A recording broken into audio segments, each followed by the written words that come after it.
What's good, people? Welcome back to Someone's PC. We are doing this podcast mad early because I have to leave for Miami tomorrow morning, and I'm excited to go there and get some good digis out of the way.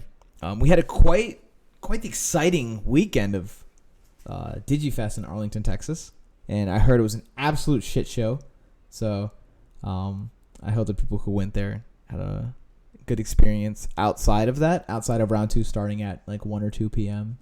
as they said. So that sounds extremely awful. As far as the pod goes, I mean, we kind of called every deck that we thought would perform well. Nothing too out of the ordinary popped up, and I'm pretty sure we're going to see a similar meta for this weekend. But because I'm rambling on too long, Cam, Tyler, how are you guys doing? How's everything been going? What was your big takeaway from this weekend? We'll start with Tyler. First event IRL coming back is always gonna be a little rough. Yeah. Other than that, I mean, Blue's cracked. Blue's insane. And also if you pilot a deck for long enough and it's a pretty decent rogue deck, you can still top with it. Who would have thought? You know, we're gonna get into it more later, but yeah. Both players showed that this weekend, or two players in particular. Yeah. Cam. I was at a Pokemon regional, so Drew Bennett, Kennett, and Finnegan Lynch are fucking cracked. Let's bro. go. Yes. So if you're here and you just love Someone's PC, shout out to Drew once again for being the boy and finally playing meta and then taking down a whole regional. I would say that this weekend was kind of surreal for myself and maybe for Cam as well. Because Cam and I have been boys for a minute, but obviously, like, you know, Someone's PC doing Digimon stuff, we like reconnected and found love and security control, and now it's turning into what it is now. It's for his close friend Finnegan Lynch, who's from Cutter Tap, to get second, losing in finals to my boy for a couple of years now, Drew Bennett Kennett, was just a crazy experience. I think I messaged Cam about it like after day one. I was like, "Yo, Someone's PC Cutter Tap finals, imagine!" And then they made their run through top 8 and they actually fought each other till finals. But yeah, ridiculous time. Either way, back to the Digis. It's Blue City, and we're all just living in it. And it looked as strong on paper as it did like performing. Ever since people realize even without 4 Ice Wall, this deck is still cracked, and that freezing is just a broken. Would you say effect status condition? Yeah, I don't know. Mechanic. Yeah, mechanic overall. But so on the screen here we have the first place list. Honestly, nothing too out of the ordinary. Maybe Forbidden Trident is a couple cards. Is a card some people might need to read.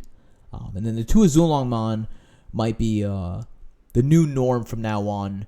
Once people realize that they didn't want to main Magna and Koji and just go for like kind of this like consistent stripping build. This is very close to what Cam and I were testing for the past couple weeks. So like, Cam, did you want to give your input, or are you just like, this is so just basic obvious minus Supreme Cannon and Forbidden Trident?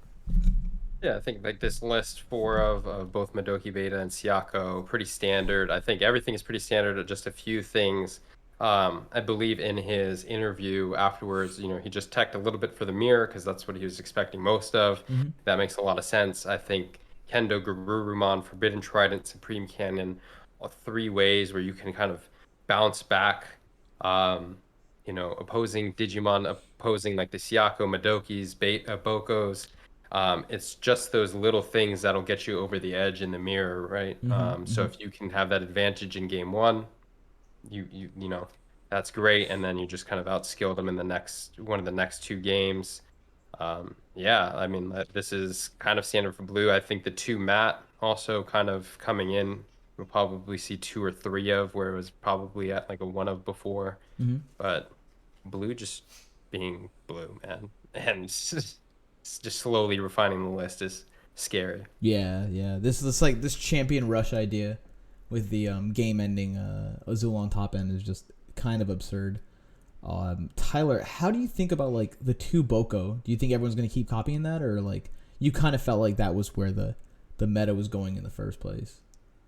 Yeah, I mean, it kind of seemed like that's where the meta was going. I mean, even when you start to kind of like see outside of blue, other decks, hybrid decks are starting to like cut down on their Boko counts where they can, except for maybe green and Christmas because they Mm-hmm. seem to rely on it a little bit more just to get that because you're gaining extra memory instead of just basically like doing free evolutions. But yeah, I mean, a lot more people are cutting it just because the whole like name of the game right now is can you answer the Boko? How fast can you answer the Boko? Or how fast can you answer these rookies that just linger around with annoying abilities? So Mm-hmm.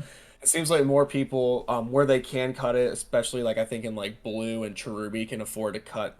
Blue can afford to cut a little bit more just to get more like value type effects or get more like reliable effects like in the main deck. Like the capping on your Siakos and your Midokis definitely probably helped in a 8-9 round event as far as like consistency goes to be able to shut down your opponent compared to like trying to get yourself ahead. I think we've all been on the end of like relying on Boko and then just Boko not getting you there, whether you know your searches or anything there are not providing you the immediate value that some of the other rookies can give you. Yeah, yeah. So looking into the side deck, I honestly don't know what the Lobomon comes in for. I don't understand what the one of Lobomon is there for when you'd be like, it's Lobo time. However, I'm not a blue player, so if one of you guys are, feel free to correct me. The Rattlestar at 2 Howling and Aqua Viper, he might utilize that the same way I thought about utilizing it against Kari decks. So like instead of 2 Howling boosts, you just go up to 3. And Aqua Vipers are already there to punch back Ghazi and the other floodgates back into the hand. So I don't see those being too big of an issue. Susano though, probably yellow purple. Because Grind your matchups. yeah, you get a grind your matchup going, and then you just toss Susano in. They don't have enough digis out for you to go ahead and enact your what's it called plan, your Uzulong plan against them, which during our testing we thought was pretty solid. But like if they don't commit to board or if they're trying to go for a game, then I could definitely see Susano coming up. Beowulf, is that a mirror match card? I don't really know outside of green because I know it beats green by itself, but like yeah, it seems like kind of weird. I'm honestly surprised by the Mimi. I don't get the Mimi. I know deck plays a lot of options. I know it's trying to beat a lot of things with options, but yeah, I saw him sided in against yellow purple and then against Cherubi. So maybe he knows that they'll go to like a 0 turn on Cherubi and he can just pass it over with Mimi. But now they're playing analog, I feel like he's going to pop his own Cherubi. You don't really have the window to do that or make those plays. I don't know. Either way, the one Hexablow, pretty standard. Going to second place list. Big change here is he did play the extra 2 Bokos. And had the Absolute Blast, and then he's up a Sora Joe and down a Matt.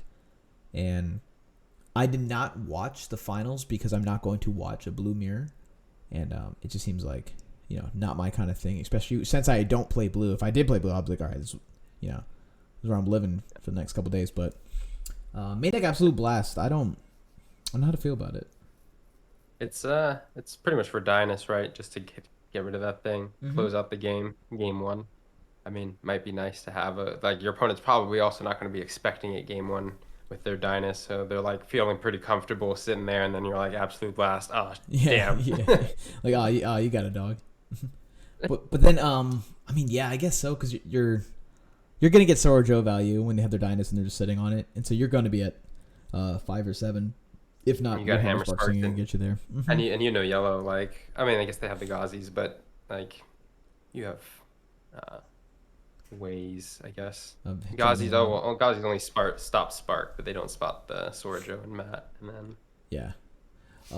Side deck, double Kendo this time for Mirror instead of the maining the one. Hexablow, all kind of standard stuff. The big change is the Metal Garuru, and I thought that card's a little ridiculous. Once I read it, and I think Tyler, you commented on how it might annoy Ruby a lot.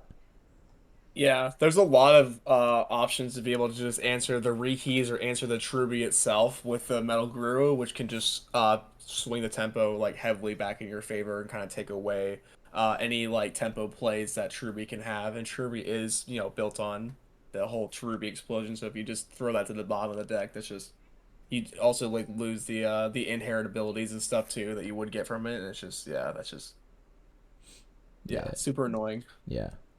Um, yeah, nothing else really big change from there. Third place list, I can play. Wait, Gage. Tell us what's up. No, that's fine. Well, one of the homies is messaging. So on this list, I tested against this a lot today. Only with green, and I got my face kicked in because I don't main ancient Troymon. I don't see this deck being the go-to list for everyone to play.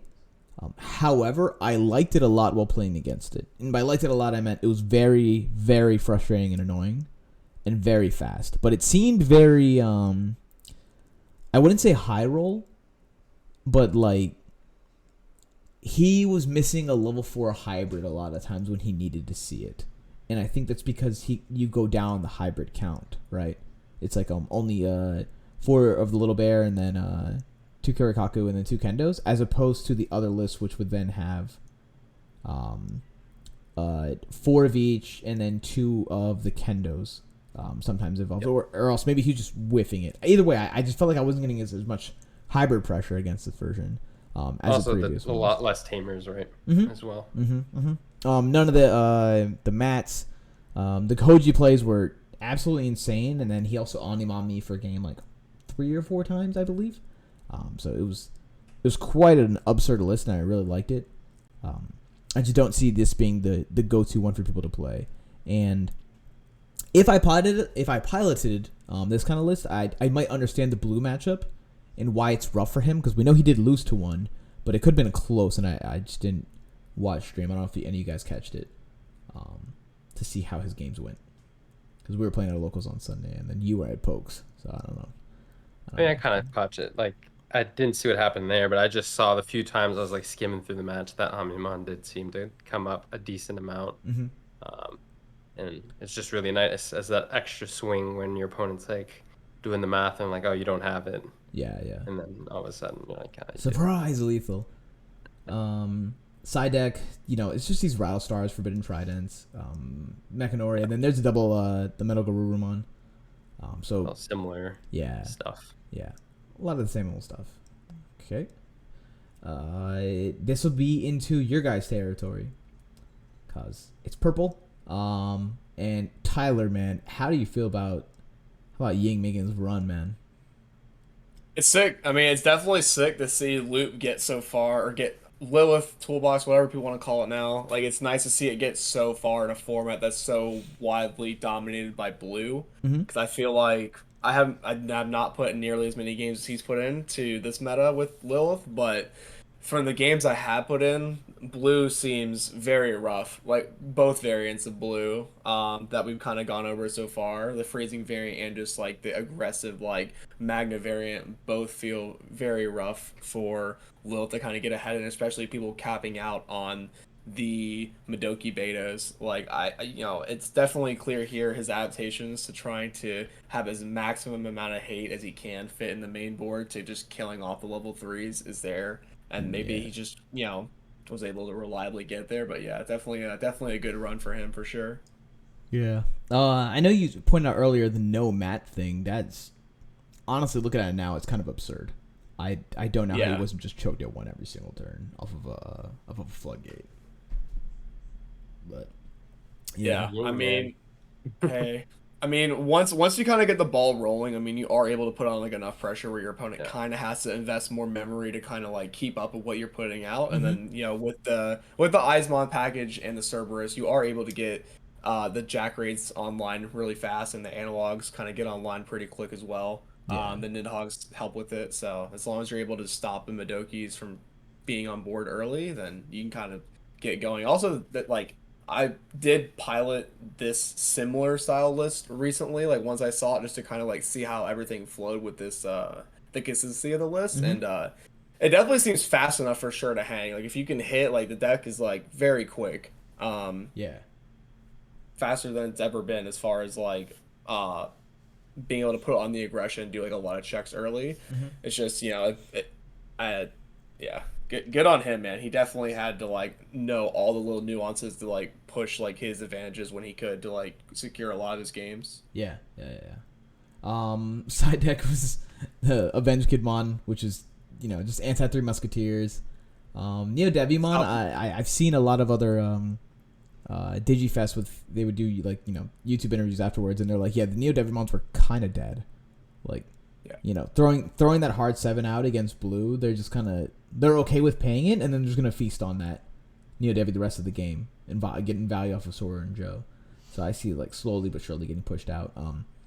Thoughts on the 3 Lucy's and the 1 Dead or Alive, like wild. I mean, it kind of just shifts into like a more control style matchup, and also just being able to like high roll more out of your security. Being able to like control tamers, and if you do hit like the Dead or Alive, while you like throw all the Lucy's in, because you already had 1 Dead or Alive in the main board. So and if you go against like consistent purple yellows, then you have a pretty decent setup there to be able to consistently clear up like their 1 or 2 up tamers. Just keep clearing the board that way and controlling them out. Yeah, those three cards on the right hand side, just like teching those 5 cards in versus yellow seem pretty nasty. Yeah. If you want to move your tab and make sure you want to close out of your messages before getting to the next top 8 portion, that way it's not on screen. No, or is it fine? I don't know what Gage said. If there's anything too private or important. Okay. No, it's not important. But there we go. Yeah. No, easy peasy. Okay. So again, we've talked about this for 3 weeks now. Don't sleep on black. Don't sleep on antibody. Cause if he could all make the blue matchup close, I'm pretty sure he made finals if not won this event. But he said it's just that bad. There's nothing to attack against it, which makes absolute sense for me. This has been the same list that we posted in our podcast. It's been the same list, and he didn't change a single card except for his side deck. Which is super fun. So if you're not used to reading those cards, you got them then. I don't think there's much else to talk about from there. But going into the side deck, 4 parabolic junk, and Cam's clicking all over the place. Have you seen anyone pilot this list yet at your locals, Cam, or like at all? Or, Me? Yeah. No, I haven't seen this. I haven't seen this in action at all. Gotcha. So what he would do is he would parabolic junk his own level 6 guy and swing with it in hoping or thinking that you're going to have an option in your security to pop it and drop like 3 on it at one time. It gets popped, and then he'll make a new fresh line and then go into his level 5 and pass on his level 5 that can't be popped. And then next turn he would go into his 6 and then keep the pain going. So it was a little absurd. He has an interview on YouTube with obviously a YouTuber, and I don't remember the exact video, but in it he explained that scenario coming up a lot. And this is one of the ones where he mentioned Neo Devi came up kind of dead in a lot of matchups. So it's quite funny. I'm pretty sure those are going to change for some anti-blue cards, which I can't think of any that he'll be running outside of Ultimate Flare, and I don't think it helps because you give him a tamer back. So definitely not it. Hopefully someone figures something out to help try and counter blue, but I'm just not sure if it's in the format. 6 plates, our specialty, the yellow purple. I am not surprised by any of the cards in the list. I'm surprised with how many Shine Greymons he ended up playing. So Cam, thoughts? I mean, I can't say too much because clearly it worked for this person, but got him his top 8. I just feel like I would keep it at 1 or 2, honestly. Mm-hmm.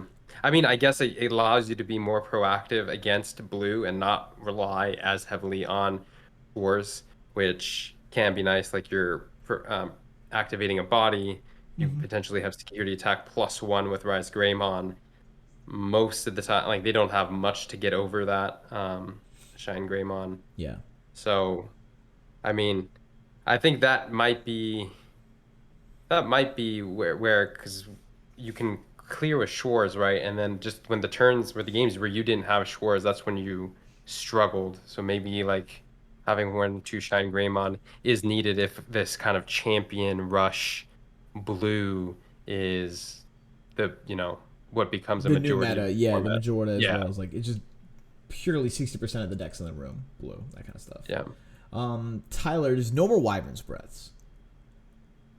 Thoughts? You said what? There's no Wyvern's Breaths. Wyvern's Breaths? Yeah, in the whole list. Yeah, with that and this, I mean, I guess like in his mind, he agreed that Fly Bullet kind of takes care of all the problems in the meta Mm-hmm. that he was going to be expecting. And he's like, well, I'm playing the purple eggs and purple package anyway. So when he sides in the wyverns, he's like, all right, this is gonna answer anything that I needed to answer to out of like main Mm-hmm. and out of secure and out of security. So Mm-hmm. I can agree with that. Also, it was really interesting too to see this all-in Debbie Miramon, no Xiaomon, because we kind of started the format with people uh, going like following the Japanese route, just doing just Xiaomon. And it's nice to see that shift now more on like the consistency of getting your Debbie Miras to cycle through your deck. Yeah, absolutely. Um, I mean, me personally, I dropped the Shine Grace for another Dynus, play double Serafi, and then drop the Reinforced Memory Boost for a third Kari if we're still going to go the no Wyverns route. I also think running 6 rookies means I would warrant the 5th egg, and if I low roll Zhao, I low roll Zhao. Or in some cases, high roll Zhao. I'm super cool with that too. It's not many other changes I would make with the list. Yeah, always play Force Wars. It has to be right now. In terms of the side deck, there's 3 Fly Bullet. I probably wouldn't even play Cutemon or the Mechanoris. I'd 3 or 4 Death Claw it up, and that'd be an Omega Blue side deck, like just a huge anti-blue side deck. Because he has a Serafi side decked already, and as I've explained on the last podcast, and if anyone's playing like yellow purple, this is how you beat blue. Like if they're being patient, you just Serafi them, swing, and then you're gonna Deathclaw away your own card to like pop their guy with Tommy underneath it, and you should be able to close out the game by not giving them a ridiculous amount of memory. And if they are at 3 or like they're gonna like Hammer Spark like crazy, you just bring up a Ghazi that turn and don't do anything with it, because they can't just like Sword Joe value off of it. They'll strip it, and then the following turn, after they freeze it, hopefully you lethal them, or hopefully you have another Deathclaw. If you're gonna add in 3 or 4, more than likely you should be fine.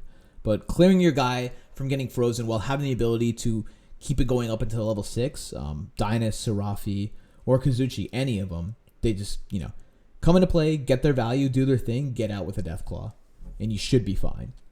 And I guess, he didn't make that adaptation, or, didn't feel like playing it, but I personally wouldn't play Mechanori. So. Yeah, agreed. Cool. But everything else pretty standard. Yeah. I made the Dynus though, because I don't like Shine Gray. Yeah. Another blue deck, to no surprise of anyone. This one plays 4 Susano. Yeah, double Susano in the 4 Shirabi. And he also means the absolute blast, man. I feel like he fit everything in this list. What is he missing? Boko? There you go. Cutting Boko. Yeah. Interesting going with a 4 Upa instead of going 4 of Chiaro, where I Mm-hmm. think a lot of the others are going Chiaro. But honestly, more of the same stuff. I think the interesting thing is like keeping this 2/2 Koji package in the side, Yeah. so you can kind of splash it in.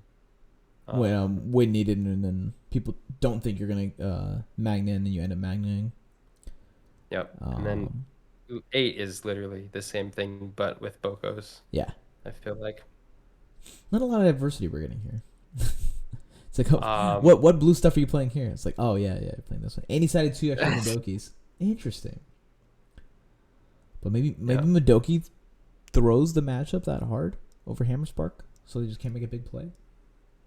Yeah, I think it could be. Madoki also negates Strabi, which after playing against it tonight is Value City. That thing is so frustrating, and I'm very surprised at how strong it's been. So, this Strabi? Yeah. Memory game. Memory game. Is that a memory gainer?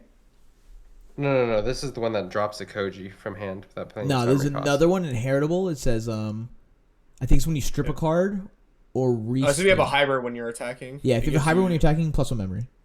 Yeah, this Digimon is a hybrid game memory. Yeah. Do you guys like the Hexblow? And like there's various different sideboards for people playing in Hexblow. Do you like that? You need to be Christmas decks. I think you already do, but I think Hexblow just goes LOL. Like, it's just not too big of a matchup. Mm-hmm. Especially since I think Christmas decks can't consistently hit the lineup into Thunder Laser in the same turn. unless they can, and I'm not seeing it. But yeah, um, I can see that happening. Maybe they wanted anti-Cherubi for Hexaball. Maybe, Hmm. yeah. Yeah, but again, it doesn't stop the Boko engine that you are running in your Cherubi list. Um, Also, there was there's a Christmas list who finished 5th before top 16, and there's a Cherubi list that finished in top 16. Um, Okay. and I Maybe, don't, maybe, yeah, good. yeah, I guess, yeah, I guess that makes sense for Cherubi too. You could also use it for Loop that force them to evolve over their Eismons, and then they can't really werewolf mode like efficiently at Yeah, all. yeah, yeah. They So get to do it, but they don't get to yeah, swing, and that's exactly. just like night and day of like Yeah, a matchup that's going there. So yeah. I guess the next part would be, um, what improvements would you guys be making to Cherubi or Green or Red Hybrid or Christmas to try and keep up with this Blue Mania with one Lilith loop and one antibody deck going around? I guess we'll start with Cam. Or you yourself, just be honest because like we're just chilling here. It's just so much BC. So like Um, you're like I'd be playing blue anyways, and I'd be playing tech. I'd be teching for the mirror, and I call it a day. so I think, um, so coming from Pokemon, and I won't make this long about Pokemon, but Pokemon has an issue where Mew VMAX is the best deck in the format, and for a long time it ran very powerful and it was hard to beat. I think Blue is taking that place here in Digimon where it's very oppressive. It's a very popular deck. A Mm-hmm. lot of people are going to play it. The difference between Pokemon and this is Mew has been around a while. So people have had more chances to tech against it. I don't know if that's the same here with Blue. I don't know if we've had enough time to really. And Mew, a new set came out in Pokemon, but Digimon has this thing where it's like it's Blue right now, and it's only 1 week. I don't know if there's many people who've come up with counters. I would be playing. Honestly, I'd be playing Blue. Yeah. Just because I don't like being yellow and having RNG decide it. I'd rather be the person on the other side of that, Gotcha. right? Being the one who can potentially outplay. But anyone who has been putting in time, I do think the meta is centralizing whether or not people have had time to come up with counters. I do think you can see these decks starting to form in ways that are counterable. I think blue, I don't know the counter, but they're starting to consolidate in list. Yellow is starting to remove wyverns. I think that's punishable. Mm-hmm. By certain decks if people start moving that route. So this is maybe not this tournament, but I think in upcoming tournaments, if people start to centralize on these few decks, Mm-hmm. it could be a time to start hard countering like blue, right? Because this was just a sea of blue with like one deck of kind of the other four that we've been talking about for Yeah. the last over 3 4 weeks. So Yeah. it's Yeah. it's kind of I don't know, blue is crazy. Yeah. So Tyler, Cherubi made top 16. Didn't Yeah. do much else from there.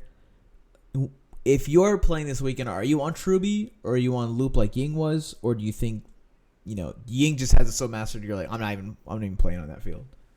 Yeah, I would say for Loop, you need like as many games as he has. Like you would need to know all these little nuances to like stretch your advantage to the point to be able to like take games consistently like across the board. I think that's why he finds so much success with it because he just knows like all these like little matchups and is able to optimize his list. Because even he said he's not super happy with the list. That there are changes he still wants to find optimizing. Being able to deal with the current metagame. Personally, I would still stick with Cherubi with yellow eggs. I would be playing additional, finding room for a third Death Claw in the main, for sure, and then siding a fourth one, and then probably siding an extra call for the darkness just to have an extra avenues to be able to like delete off my own board, and also playing an extra what is it? Blinding ray. Being able because you just need the extra memory to be able to like extend like your Cherubi plays to the point where you can Cherubi and a turn to wipe their board and be able to kill your Cherubi to recover with your Lucamons or just find like game ending pushes with Bushies against blue or against like some of these other like faster decks. That'd be Yeah. like my like adjustments I would make going into Florida if I was playing Cherubi. Gotcha. Yeah, I don't have much to say. I don't have many opinions on Cherubi. I just let you, handle all that from there. But Sea of Blue, you're still playing Cherubi, and you're like, I'm just taking the rough matchup, and it is what it is. Yeah, I think you could definitely take it because I mean, It's not that bad. Is basically what you're saying. yeah, I mean it's a little rough, but I mean I would say it's like I mean there's definitely times like if you can get like a decent like start, you can close out a game like no problem with the bushies and with the adjustments you more the True list made to playing blinding rays, analogs, and like extra copies of Deathclaw, they can kind of now maneuver around the matchup a little bit more safely. Gotcha. Okay. I mean, lastly would just be green, Christmas, and yellow, purple. For yellow, purple, I already talked about it. You need to side deck Deathclaws. It needs to happen, and if you don't, hopefully it's tactical retreats. And I think I saw someone play that on stream, and I still don't see their list in top 8. So maybe he had gotten unlucky in top 16, or he didn't make top 16. I don't necessarily remember. So the yellow purple player, he played in top 16. I thought his list was kind of interesting. He played Karis and Mimis and Takumis. Yes. So it's just like a lot more tamers. Interesting hate against blue, like the Karis. You counter the hammer sparks. You try to limit their plays even more. Takumis, like when they swing with these rookies, punishes them a bit. So that's interesting. Blue just won. I think he lost to the guy who got first. I'm pretty sure he lost game 1 and they never finished game 2. Like a typical yellow purple. Yeah, that game took forever. There was like 10 tamers on the board for yellow, and it just couldn't close out the game. Yeah.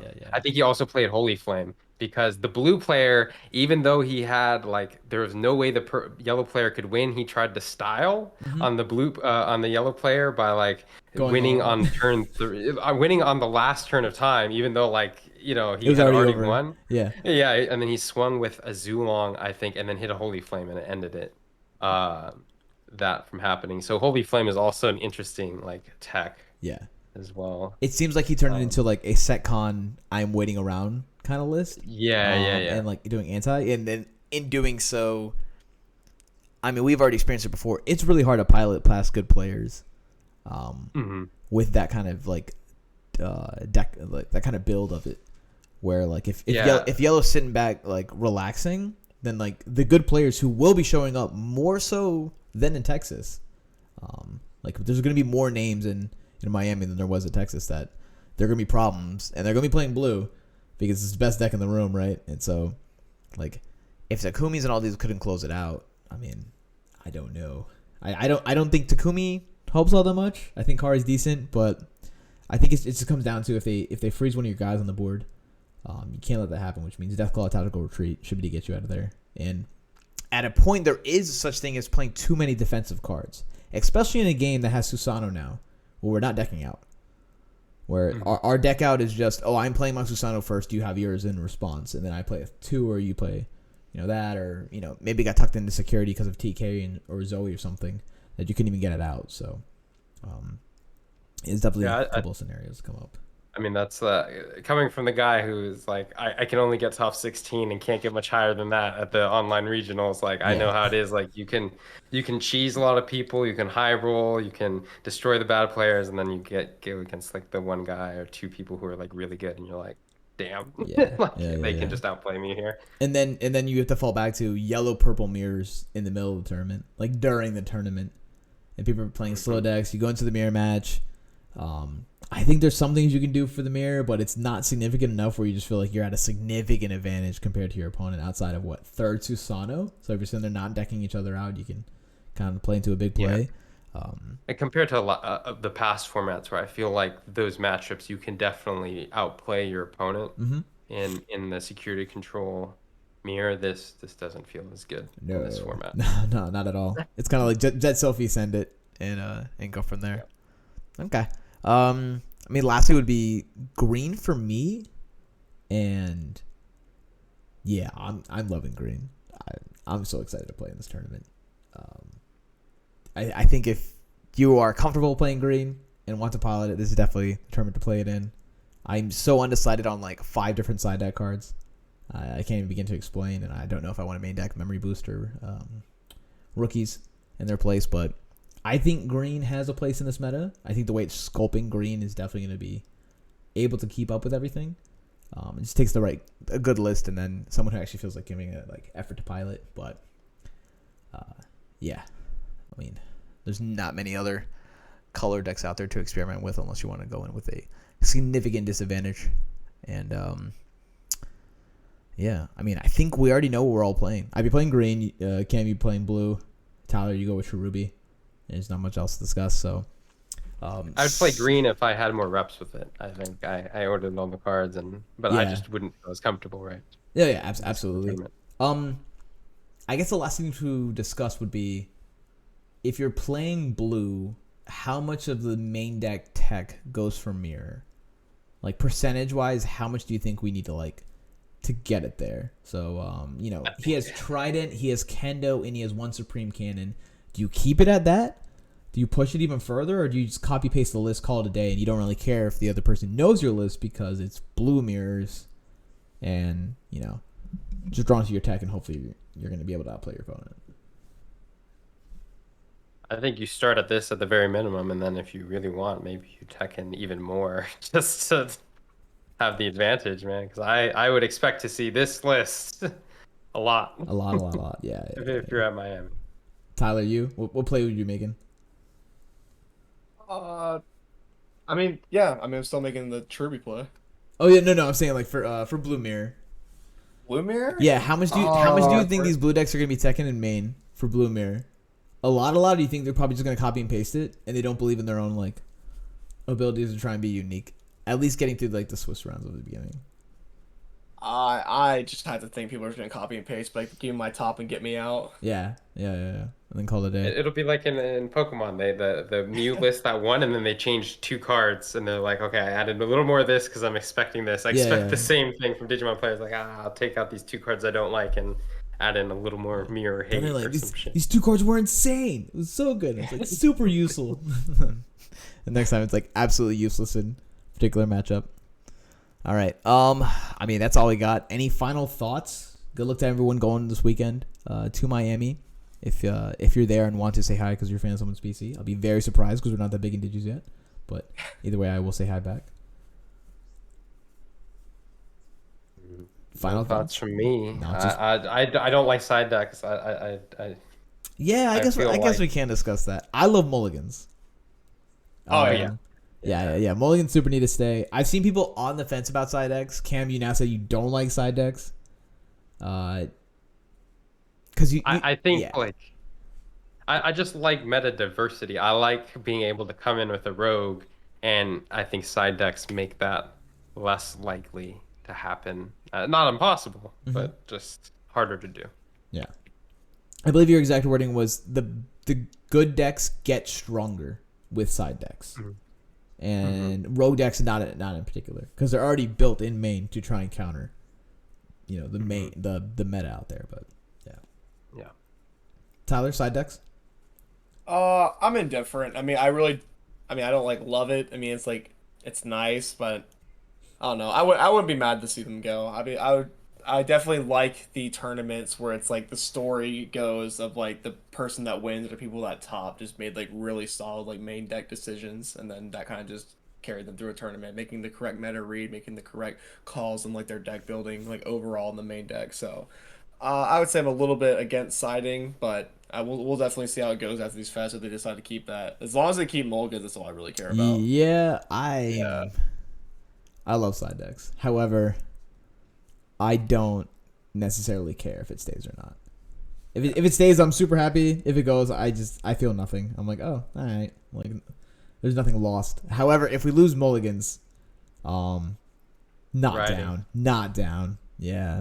That's a riot. It's consistency, all we need. Yeah. All right. Thanks everyone for watching. Again, see you in Miami. If you're just here to listen to the podcast, then thank you for joining us, and I appreciate all your support. And have a good one.